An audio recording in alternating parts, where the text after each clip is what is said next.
Η Μπουμπού είναι σε φέρμα. Ο πατέρας μου πάει να κυκλώσουμε το ορτίκι. Η σκύλα δεν φαίνεται καλά, αλλά είναι σε φέρμα. Την πλησιάζουμε αρκετά. Η σκύλα δεν φαίνεται ακόμα. Δηλώσεις, κυρίες και κύριοι, δηλώσεις.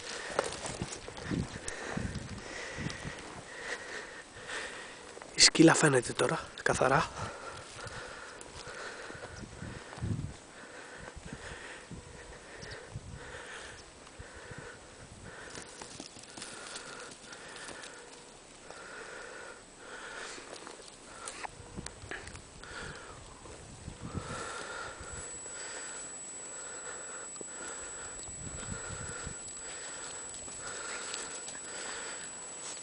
Ντοπιάρικο ορτικάκι που περπατάει.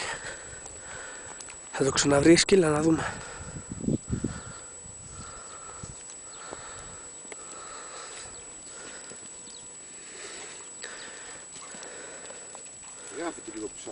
Έχει αφήσει πολύ ντορό.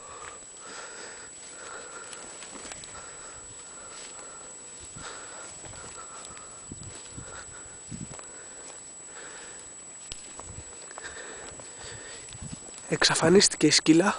Φέρμα είναι μπαμπά. Από εδώ έλα.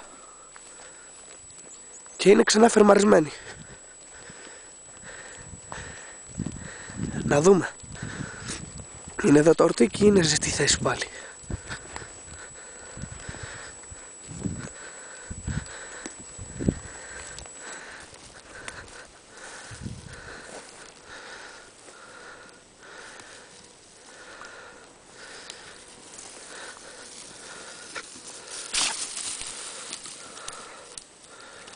Να το!